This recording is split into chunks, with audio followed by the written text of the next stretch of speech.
All right, glad to know you're still there with us. Now, let's start our global policy update for today by looking at the development in the US market, where the inflation rate has dropped to 2.9%. This is according to statistics of figures released by the Bureau of Labor Statistics in the US.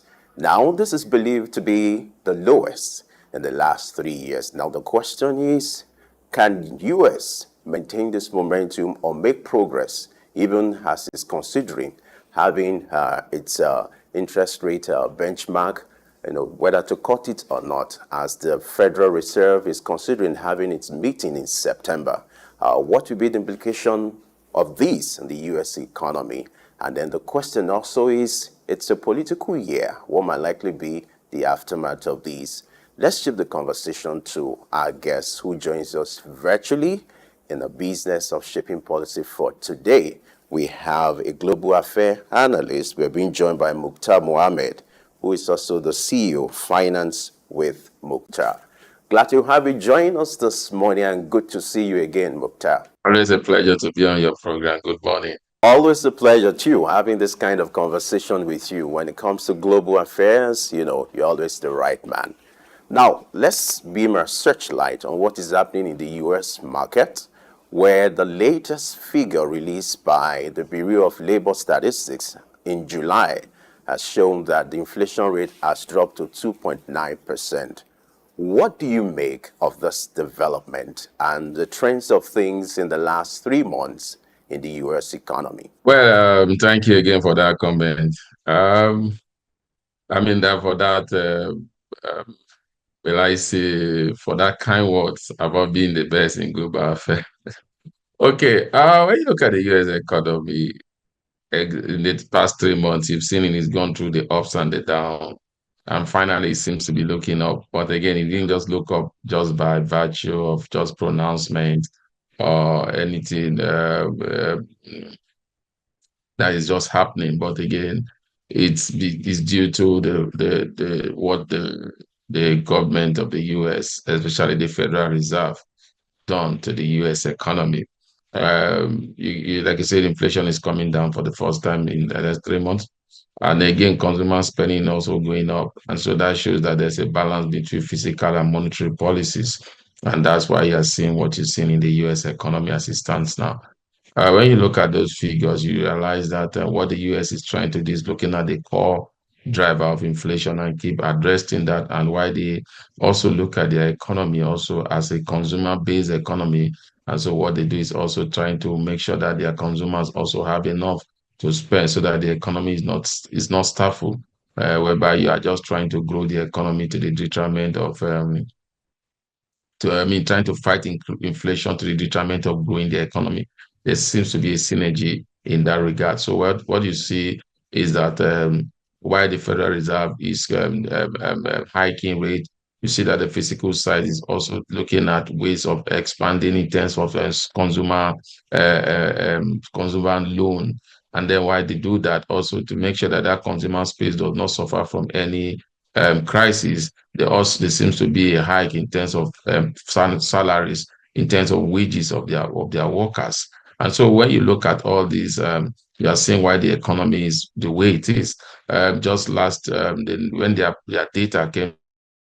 All right, we seem to be having a glitch connecting to our guest. We're looking at the US inflation rate, and it started by providing a background to the development. And according to the statistics provided by the Bureau of Labor Statistics, the figure dropped to 2.9% in July, which is the lowest in the last 3.5 years. It's been up to the target of reaching inflation rate.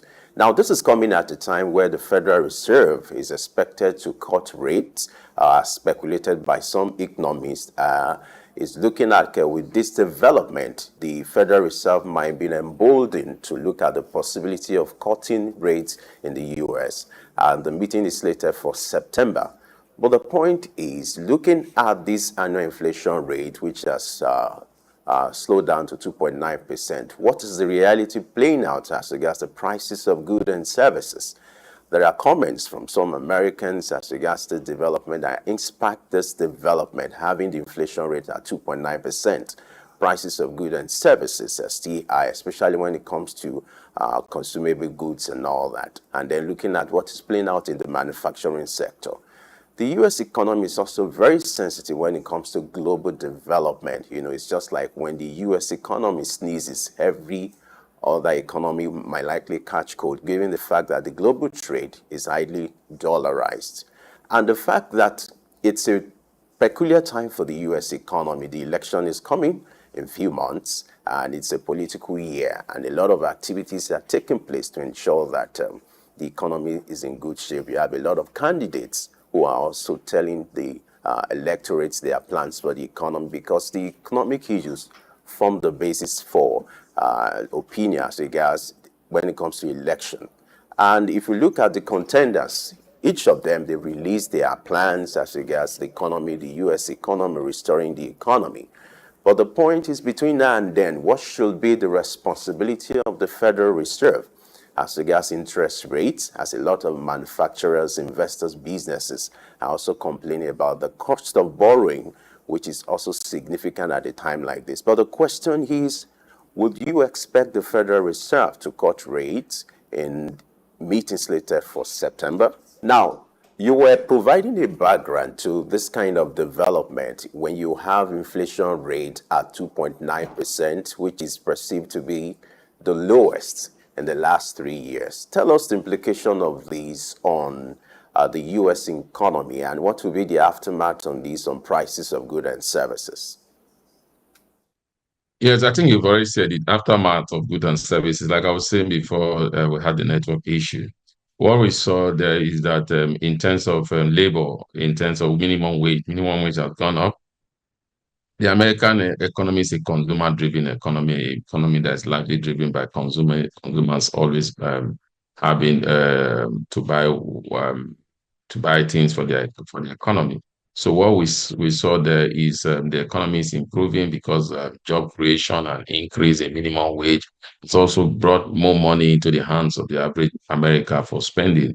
And you could see that in their report about food and services sectors that actually improve in terms of revenue. You could see that in Walmart.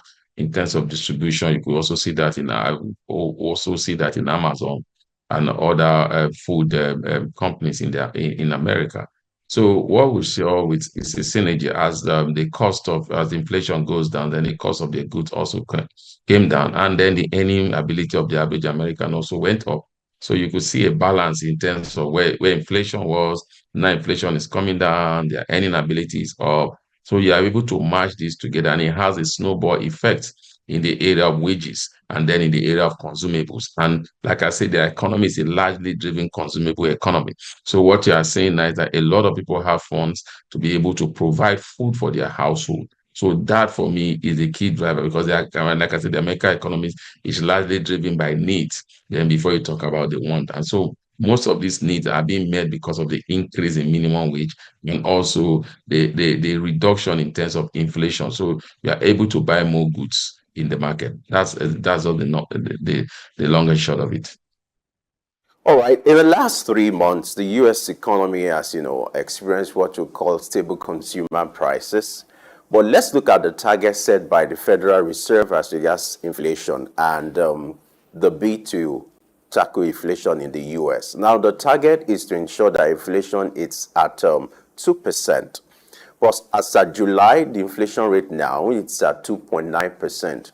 Would you consider this to be a progressive development in a bid to manage inflation in the US?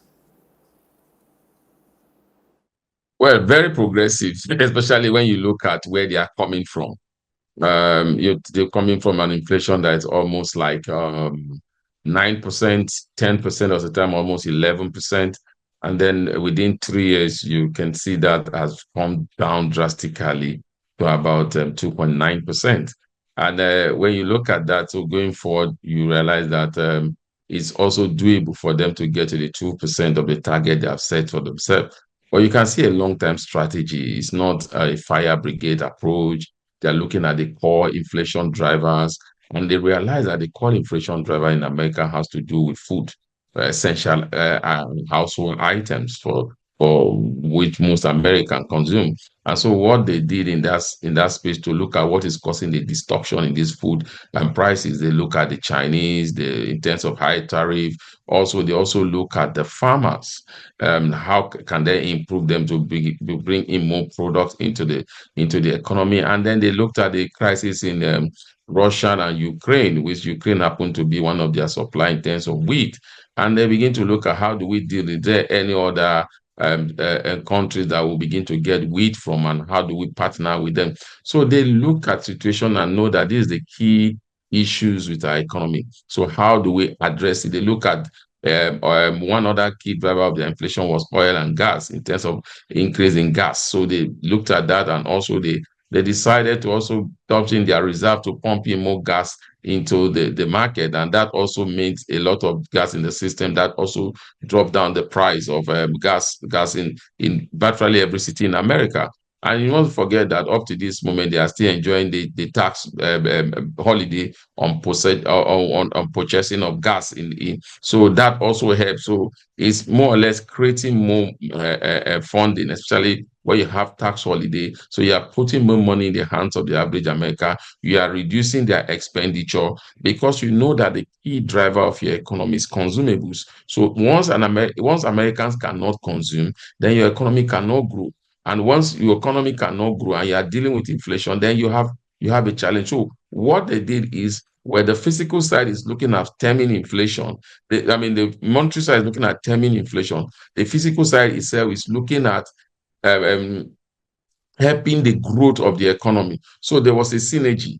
So how do we help the growth economy? The physical side was taking a bite of their revenue in terms of tax. They are looking at how to increase availability of gasoline into the market at a reduced price. And the physical side also was looking at the distortion that is happening. How can we help also in terms of hiking interest rate? If you look at that, you realize that the hiking interest rate was gradually going down, and now we are getting to a point whereby there might not be any hike again. There will be cuts. So that's a partnership that you are seeing to drive the economy. And for me, that's one of the best partnership. But like I said, they are all used to this because they have those key data that help them in taking policy decision when it comes to their economy. All right, interesting. Now, let's take the reaction of the US president to this development. That's Joe Biden. I'm going to quote him now. I would love you to react to it, and then I'll make some addition to that. Now, the reaction from Joe Biden says that the latest figures show that we continue to make progress in fighting inflation and reducing costs for American households. How do you react to this kind of statement? Some people will say it's actually political. Some will say it's actually portraying the reality. Now, Joe Biden is saying his administration is making progress when it comes to managing inflation and reduce costs for American households. And here on the other hand, let's look at the reality on ground as regards prices of goods and services. How do you marry this statement with the reality in some instances where prices of energy and cost of some goods are still high? Well, you look at it, say 3 years. If you look at the first 3 years, they came in, inflation was very high. And again, and at that time, that was after the administration of former President Trump, or presidential candidate Trump. So yes, it could be a political statement, but by and by reality on ground. You might not see price reduction drastically like it was, but you can agree with me that if you look at their data, a lot of prices have come down, especially in the area of energy and also gas. That's one of the major issues that the American face. But the average American would tell you that, again, we face those issues, but it's not so much of an issue. Where we really know whether our economy has really turned around is when we get to winter. And so where we have to use more gas, we have to use more energy. So maybe that time we begin to know whether it's reality or not. But as it stands now, it's a reality because a lot of their goods has come down. A lot of consumers are also able to buy products and services. So that's the reality on ground. Yes, Is it political? Of course, it's happening in a political. Yes, a plus to the to the Democrat. It's his stance now. So it's not left for the Republican to dispute that fact. So, but the reality on ground is that to the average American, the cost of living is getting a little bit low, comparable to 3 years ago. So that is a plus to the administration. To the reality, yes, not every sector is enjoying that, but again, that's why you still have that 2.9 nine is still there, and that's those areas that you begin to see them deal with. And when you look at those areas they are planning to deal with, they are trying to deal with that area also by reducing cost of businesses. So they are looking at that area. Look, now the challenge is cost of funding in terms when businesses borrowed is high. So we are going to make sure that we cut rate so that now businesses will have to borrow at a lower cost, and that also will make them employ people. And once you bring cost of funding down, which is part of what causes height in price hike, then you are also beginning to see a reduction in price because the smaller business will also be able to borrow at a low interest rate, and that will bring down their goods and services. So I think now what they are concentrating on is to see how they can bring down cost of business, cost of doing business, and cost of funding. And the way they can do that is to cut rate. And so once that happens, then you are going to see that data coming up before the election showing that a lot of businesses will be employing more Americans because the cost of business has come down. Then a lot of costs of goods and services will also be coming down because cost of business also have come down. So they are tackling those issues with clear-cut strategies on how to deal with this inflation. So that's the reality on ground. All right, now let's look at the tax before the Federal Reserve, which is expected to have its meeting in September. Now, some economists have also speculated that this would be the best time for the Fed to consider cutting rates, given the inflation rate at 2.9%. Some felt it should be a form of encouragement for the Federal Reserve to consider cutting rates. Will you, as an expert in this field, do you consider this to be something valid, that a good time for the Federal Reserve to consider cutting interest rate, as it's going to have its or prepares for its meeting in September? What's your take on this? Yeah, it's a no-brainer. Like I said, you brought inflation down. Cost of some of these goods are down. The 9% that you are seeing there is largely driven by cost of a high cost of businesses, especially in the area of borrowing. And so what you see that small companies are borrowing at a high interest rate. So cut down the interest rate, they are able to borrow, they are able to expand, they are able to create more jobs for their people. Then the longer, bigger picture is that goods will come down because that means you cost of funding also have gone down, and also that will have a snowball effect into in the area of cost of production, and then you will see that drive into the area of gas also and energy. So definitely, I think it's a no-brainer for them. They will have to cut rate because they have dealt with most of the issue that is like dealing with them by the inflation, so that their focus now will be to grow the economy. And to grow the economy, then you need to cut rate because especially American economies has a little resemblance with Nigerian economy. Just is largely driven by the smaller businesses, and smaller businesses in America are largely driven by funding. And once they get low cost of funding in their banking sector, then you tend to see those effects in the overall economy of the overall economy. All right. Now, we're barely 3 months to the election. What kind of obligation are you expecting from the Federal Reserve to keep this momentum? The target is to ensure inflation rate is at 2%. Now it's at 2.9%. For that to be achieved, the target of 2%, what are the obligations expected of the Federal Reserve in months to come? Well, number one, you should know that the American economy is devoid of politics, and that's why the Federal Reserve Bank they call it the Federal Reserve is independent in terms of decisions that they make. So we are going to look at those data. Those data will be coming in, and it's very encouraging what has come in now. So definitely going forward, but again, it's an election year, like you say. Is the Democrat that in power? They want to make sure that the economy is looking up, especially that a lot of debates on the economy will be stationed on. I mean, a lot of voters will be looking at the economic policies going forward. And then so they want to score a plus in that area. So, like I said, one of the things they will be doing is cutting rate. They will cut down rates definitely. You remember sometime was it 2 weeks ago they were having challenges. People were saying that there might be a crisis. The stock market responded negatively, but in few days the market responded positively when they realized that the crisis that we're looking at is not going to come through the mortgage sector. It's not going to affect the financial sector, and it was just in terms of employment data that did not meet the standard. And then, I mean, the data they were expecting was was less than what they expect, and they reacted negatively.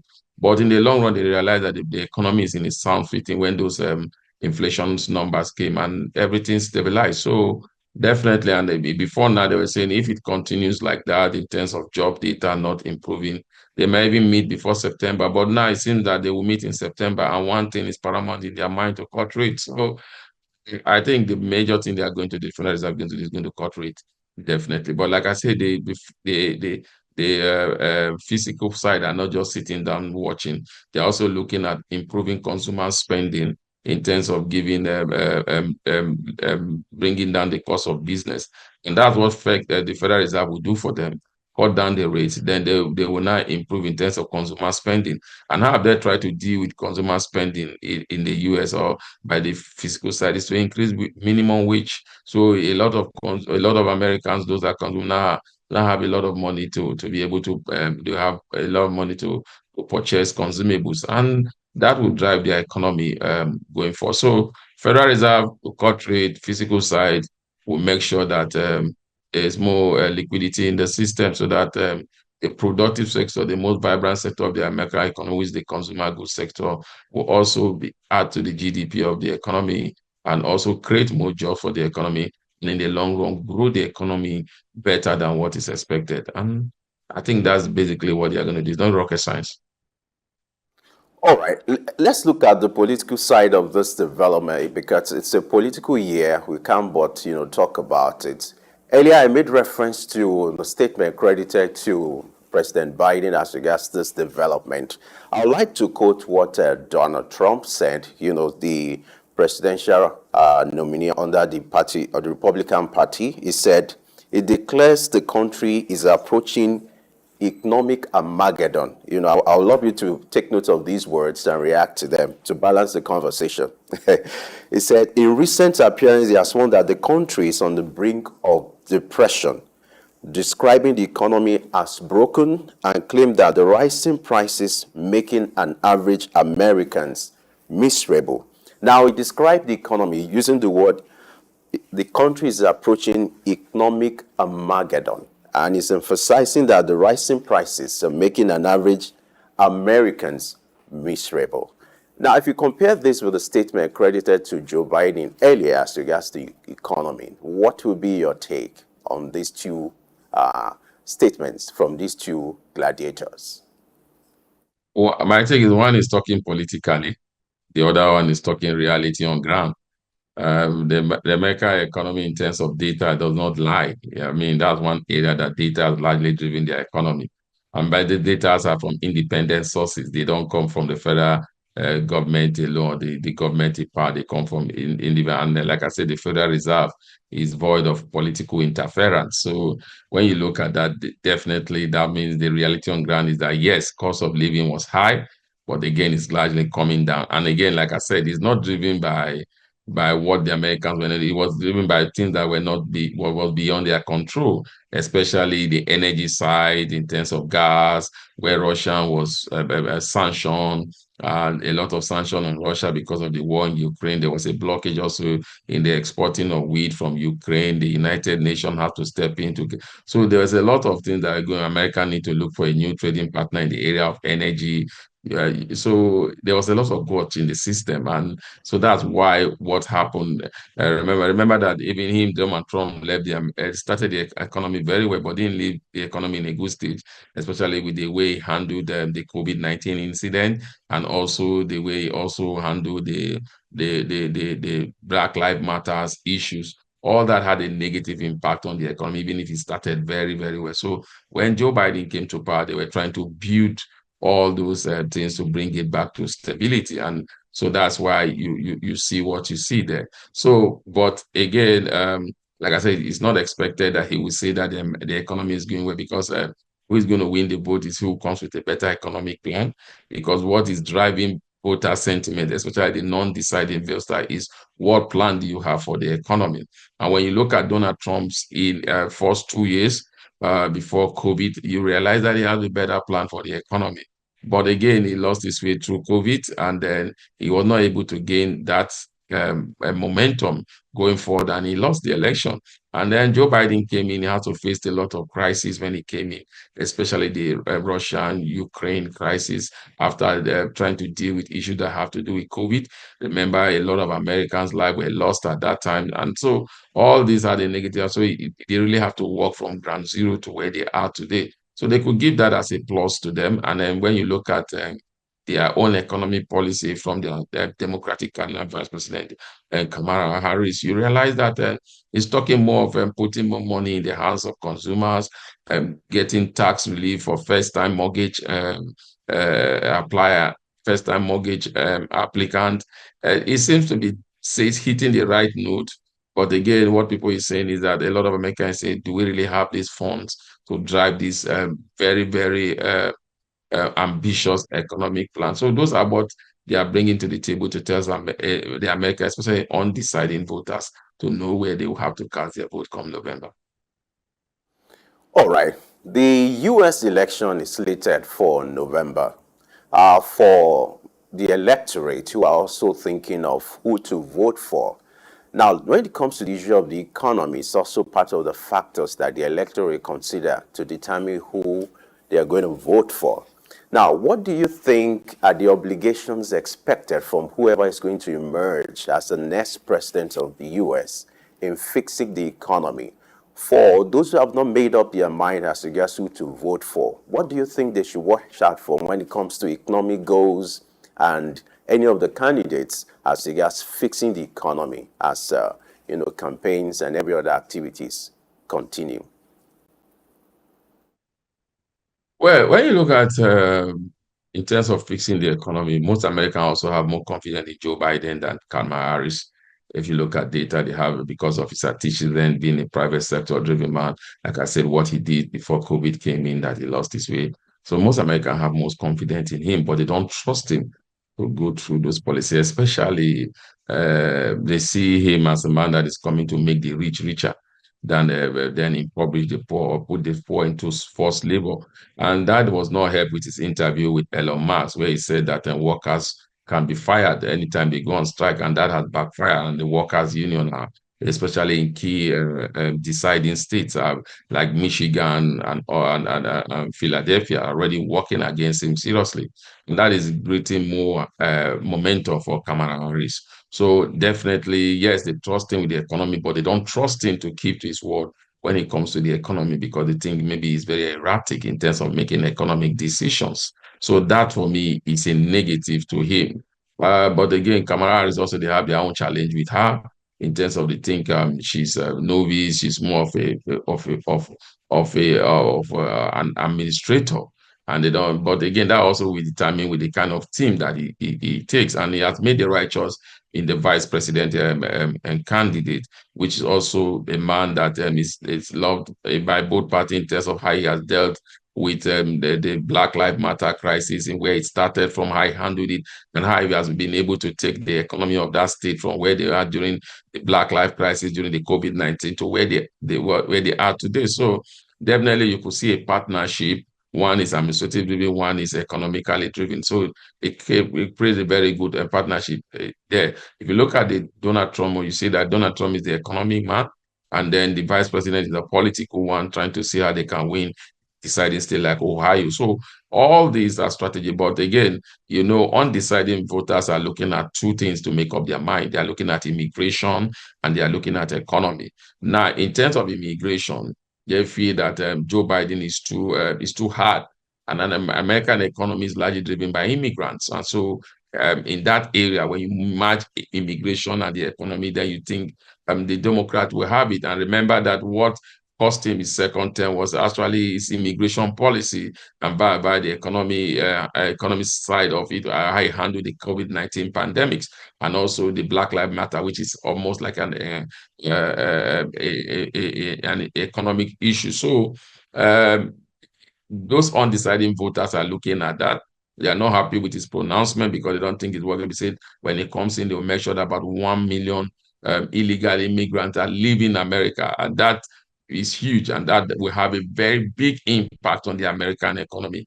And I don't think the average American wants that. It will cause a lot of chaos in the system. They want stability and they want stability. And so for me, stability in terms of when you look at the economic policy, like I've said, Kamala Harris is looking at creating more jobs, is looking at more American owning houses, is looking at giving rebate to families that are up to four. And so all these that drive towards putting more money, making the average American have more money to spend, and then in turn grow the economy.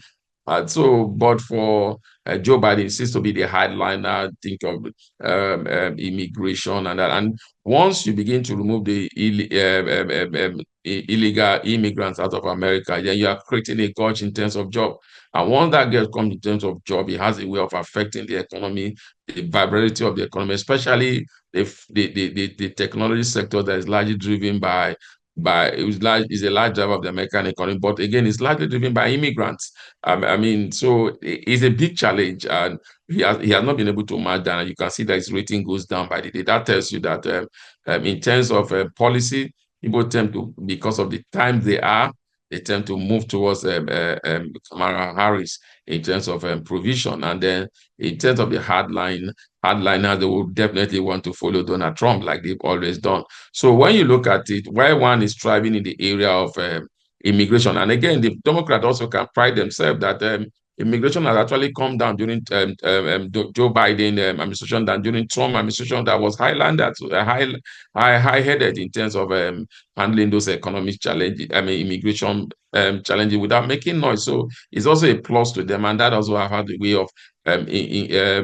reducing labor costs for businesses in America because most of these low cost jobs are largely done by immigrants for this big company. So a lot of things seems to be working in favor of the Democrat, and so the undeciding voters might just be looking at that and to make up their mind. But like I said, in terms of America election, it's still early days. We are in August. It's still early days because sometimes this picture get clearer towards the last weeks of September. Then you begin to see those projections come through, and 90% of the time, those projections are actually come out to be true. The only time those projections didn't come out to be true was also the time Donald Trump won. That could also give him confidence when he beat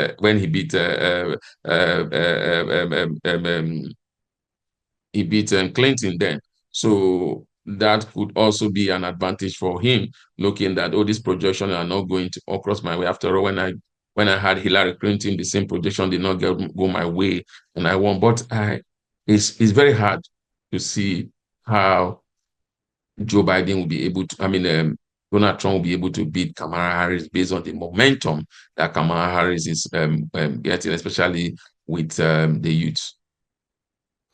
All right. Interesting narrative there. Now let's come back home now to see how we can shape policy in this regard.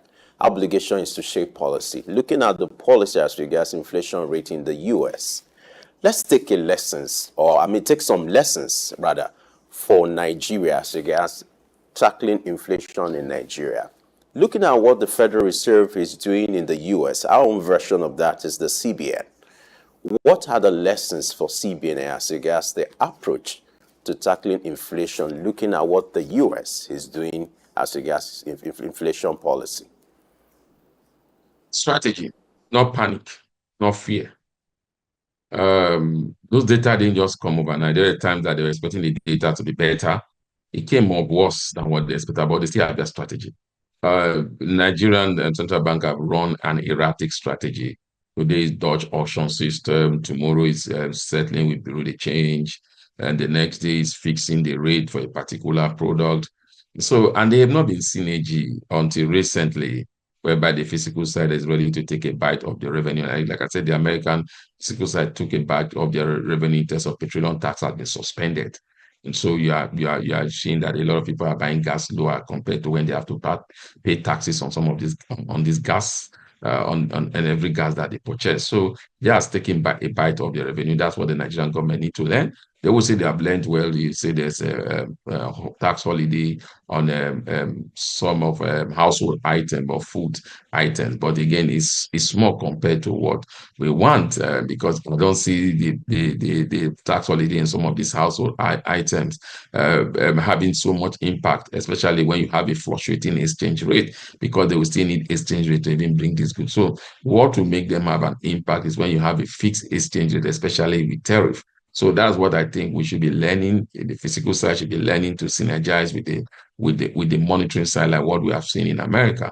So the monitoring side also should begin to look at provision of liquidity. The physical side should be also be looking at cutting a bite of their revenue. That's where you can have that synergy, and then you can begin to see that the Nigerian economy have learned one or two lessons from the economy from the American economy synergy, and then looking at the core driver of your inflation. And if you look at Nigeria core inflation drive is largely driven by high cost of production, high cost of demand and supply, monetary policy decisions. What are we doing to replace this policy? Maybe the figures that have come in recently looks exciting, but again, not much has been achieved. When you compare it by last year and this year, you realize that there's been an increase.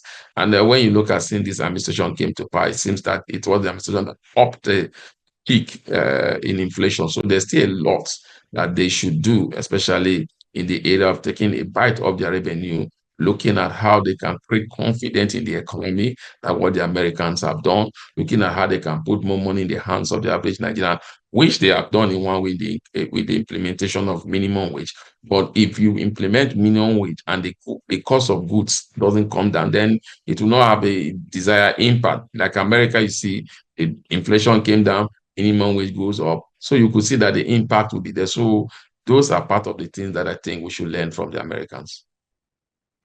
All right, away from the conversation on US inflation rate, now let's talk about what is happening in the Nigerian space, talking about the fast moving consumable goods, talk about FMCG market in Nigeria. Now, the latest report has suggested that the volume of transaction has declined by 17.7% in the Nigerian market, which is considered, Nigeria is considered to be the largest market for FMCG products. Now, what do you make of the development where you're having volume or decline in transaction as regards the volume transaction that should take place in that market? It has declined in the last few months. What do you make of this development? What do you think is largely responsible for this? And what are the peculiarities of some of these challenges that the Nigerian fast moving consumable goods market, is contending with at this crucial time? Well, that sector is contending with high cost of doing business, especially high cost of funding in terms of the hike of interest rate because borrowing has gone as high as almost 30%. So they are struggling with that. And then consumers doesn't the consumer index perception is still low because a lot of consumers, like I say, they are not earning so much to be able to buy much of these goods and services. For me, those are the two major issues that is driving that sector. And what is causing that is just the FX volatility because, like I said, mostly about 70 to 80% of what we consume, we import into this country. When you don't have a stable exchange rate, definitely the volume of importation will drop because a lot of people cannot have access to FX. And that means the demand from one of these products will go high, then the cost will go high. Then a lot of people cannot afford it. So you will see those declines. So it's not rocket science. It's all Nigeria is struggling to achieve as it stands now is how to create stability in your FX market. Once you create that stability, once I know that I'm going to get a good at 1,500 or 1,400, it gives me room to plan, especially for this sector of the SMGC. But if you don't have a feedback, you are not sure because FX today in the port is going to be reviewed daily, then you don't you will not be so excited to even import. And when you want to import, And then again, you'll be importing small because again, there's liquidity crunch again. Yes, they've done the Dutch auction system, which shows that the CBN also is looking at, oh, this is really, really a problem. And they done the Dutch auction system at 1,500, 500 and maybe 500 and something. And that is also still high. It's also still high compared to a time that they were giving the bureau de change at 1,000. The time they gave them at 1,300. And at a point, the bureau de change themselves were saying that we cannot even continue to make profit at 1,200. They were looking at getting it at 1,100, 1,200. But we lost that momentum. And we're almost back at where we were before. So I think it's based, like I say, your strategy must come with a key objective that you want to achieve. But for now, I think what we are seeing in terms of responding, whatever we do, is a fire brigade. When there seems to be fire on the mountain, we come up with one policy, and once the fire comes down, then we go back and relax. Now, when you look at the peculiarity of these goods, talk about fast-moving, consumable goods. These are necessities, household items, beverages, and the rest of them, which no doubt, people can do without these things. Now, my question is, what kind of intervention would you expect from the government to, perhaps, reduce the burden being faced by consumers as regards these now? Because this report has shown the decline in the volume of transaction, and this might likely be the trend in months to come if nothing is done. Now, looking at the peculiarity of the challenges the Nigeria economy is battling with now, what kind of intervention do you think will help, in making the figure better? Looking at the latest development now in this market, talk to us. What would you expect? What kind of You policy see, intervention? sometimes when you see those numbers, you're only looking at volume. But again, the government will pride themselves to look at value in terms of cost, but they will not give you the true picture because the value is largely driven by the high exchange rate. What we should be looking as a government now is the volume, and the volume determines turnover. That's how many people are affording it. But what the government is looking at is the value. Just give an example of custom duties. At the time they came in, custom duty exchange was about at the highest when there was 700. And they were not looking at that. When they came in, they were not looking at custom value duties and now value in then they are looking at value and they are saying, look, we are improving in value in terms because we are now making more revenue. But they've forgotten at that time when they came in was 700 and now they are making at above 1,500. So value have increased, but volume has come down. And it's the volume that really tells how much people are able to afford it. So for me, that is the major challenges that we are not looking at. Now, how do we tackle these issues? Now, we have seen the government say they are giving tax holidays in the tax tariff holidays for 6 months. But when you look at those products that they're actually giving tariff holidays for, you just mentioned something, beverages, cereal, they are not included. And these are household goods, they are not included. So the cost of those goods are still high. And this is largely driven because of exchange, and the exchange rate is still fluctuating. Custom does, they say that I think sometime last week, the exchange rate was about 1,600. So it does not help. So what government need to do is to make sure that they fix that exchange rate. You can be telling us that you want to fix exchange rate in terms of petroleum product, and Dangote will pay in naira, all those domestic petroleum company will pay in naira at a fixed exchange rate, and then you are not doing that again for other sectors, especially the consumer goods sector. People that are bringing goods, it's not good. It will not help bring down inflation because what you are just doing now, you are just trying to play to the gallery by trying to look at some of the good, some of those household items that you can cut tariff on. And when you look at those household items you are cutting tariff on, they don't make up to 20% of your revenue because 80% of your revenue is driven by those products that you are not even cutting interest on. So it's not. And then when you look at local consumption, also, you are not even reducing tariff on machinery that help in terms of local production to be able to meet local consumption. So all these are policies that you need to look at holistically and come up with a comprehensive roadmap. So what we have now is a panic roadmap. We are not coming with a comprehensive roadmap. What are some of the comprehensive roadmap? Fix your exchange rate in terms of importation of duty. make sure that you take a bite of your revenue in some essential household item. It will not kill your sector. Rather, you also do the win-win situation whereby you can come zero tariff for some of this your other sector that you think you want to drive. You can give them zero tariff in terms of machinery that they bring into the country, especially for local production. That will also bring down the cost of their own price, and they will be able to compete favorably with the international distance. So it's not rocket science, but I sometimes wonder why we are not looking at the bigger picture. We are not looking at the revenue picture. The president in his broadcast will tell you how much revenue has been created. But again, you're not looking at how much people have gone to poverty by your revenue collection policy. So those are part of the things I think they should be looking at. All right. Mukhtar, when you have decline in volume of transactions, this also suggests that you have decline when it comes to the demand for these goods. What will be the fate of manufacturers who, in effect, will be battling with low revenue? Also, the ripple effect of that is you have decline in revenue. How can they survive at a time like this where you have decline in transactions, in demand?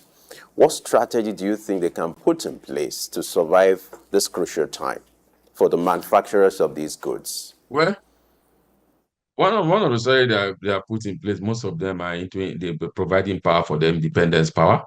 And that has also helped with the advent of Dangote refineries, whereby some of them are buying diesel. Diesel have been very, very consistent in terms of price. It has moved from a height of about 1,700 and it has stayed at 1,200. That's part of the what they are putting in place to reduce high cost of energy because of the increment in terms of energy costs, especially when you're in band A. And unfortunately, it looks like if all the industry manufacturing sectors are located in the band A band. So that is what they are doing there. Secondly, the one that they are doing that is very painful and is affecting the Nigerian economy, that you have to reduce your overhead costs. Because if I'm not making revenue so much, I'm not my bottom line. So I will look at my overhead costs. And when I'm looking at my overhead costs, also I'm looking at manpower in terms of reduction, in terms of numbers of staff. So that is creating more Nigerians to the unemployed market. I think those are the two strategies they are using at the moment to see how they can stay above water. Not they just looking at to put their head above water because they are really, really struggling because you are looking at that, you are looking at cost of funding. A lot of them cannot even meet the obligation in terms of funding for borrowing that they have borrowed because the cost of borrowing has gone up to about 30%. And like you said, volume has also come down. So they are really battling a lot of issues. And unfortunately, I think the government is not really looking at that sector and saying, okay, how do we help you? How the government only looked at them during the time of minimum wage and said that they will take some decision because they have to look at them whether they will be able to pay up that way. That's the only time the government and the organized private sector, the manufacturer ever had the same opinion in terms of minimum wage. But in terms of other factors that can even be able to help them pay minimum wage, we've not seen, though the president promised that there will be a kind of intervention in that sector so that they will be able to pay the living wage of some. So we are still waiting, but it's really a very turbulent time for them.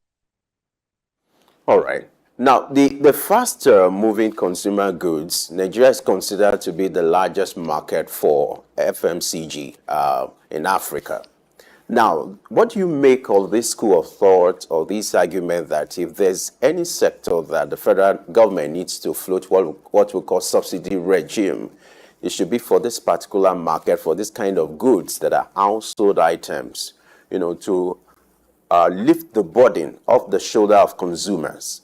Would you consider that to be a necessity, talking about subsidy regime for fast-moving consumable goods in Nigeria? Well, subsidy has not really worked in this country, and I think we need to begin to look at subsidy in a different light. Subsidy that should have a positive impact on the Nigerian economy should come with a little bit of do's and don'ts. What do you do to qualify for those subsidies? So for me, if we're having local production, that is when the subsidy will make sense. You're looking at giving subsidy for local production of some of these items, and so that they can be able to compete favorable with those that will be bringing it from outside this country. Because the having Nigerian mentality is that Nigerian goods are very inferior and high in cost.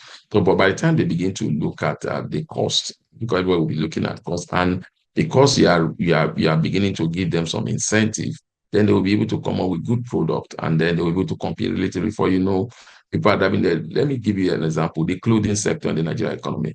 Virtually every Nigerian now tend to make local use of the local designers in Nigeria, and they are beginning to export even globally, because even those in Nigerians in the diaspora are beginning to call for their services. So those are part of the things that the government should begin to look in terms of subsidy. What's subsidy? Why are you not giving them subsidy in electricity tariff and say, look, if a manufacturer sector will give you subsidy on those tariffs? Those are part of the kind of subsidy that can work and make lasting impact. But again, what that possibility is to give them tax holidays, because you are producing here, you are employing, and that's what the government said. I think the minister for finance said there will soon be tax holiday based on the or tax relief or holiday based on the number of Nigerians who you employ. I think they are beginning to look at it, but in my challenge has always been implementation, timely implementation. When you say policy, one of those things, remember, it was in July, they said they were going to take a bite of their revenue tariff for some goods that are coming. That implementation did not start sometime in August, almost a month after. So sometimes they make this statement, it takes a long time because of the bottleneck. I'm sitting bottleneck, looking for presidential approval, setting up committee to look at it, that and that. So I think we must be fast in taking some of those decisions, because when you make some decision, you need to put timely deliverable time for you to see the impact. So most of the reason why we are not seeing so much impact, let me talk the example of the revenue. Even if I say, tariff, even if I say they have not done enough, you cannot see those impact in the next economic data until the goods that people have now are sold. And like your report have said, the goods are not, they are still there, low patronage, low volume. So it will take a while, and people will start saying, if you remove tariff, why are we not seeing the impact? Because again, you are removing tariff on a particular item that households are not so much in it, and tariff is still high on the particular item that households are always wanting it. So it's just that coming up with ways to help this sector. But that way, the monetary side should help this sector is by cutting rate or bringing an intervention. But again, like I said, intervention has not really worked in this country. Remember traders' money, remember a lot of intervention that were done by the Buhari administration. Now we are beginning to see those interventions were shrouded in a lot of corruption. So sometimes you don't blame them, but we need to create structures. And when we are intervening with the right data. That's when we begin to have results. All right, it's important for Nigeria government to create a structure to ensure that these policies, they work and they see the light of today. What a way to wrap up this conversation, Mukhtar Mohammed. Thank you so much for your time. It's always a pleasure. It's always educating having your thoughts on this kind of development. And we must thank you for creating time for us this morning out of your busy schedule. Thank you so much for your time and your thought, Mukhtar. Thank you for having me. Always a pleasure to be on your station. Thank you.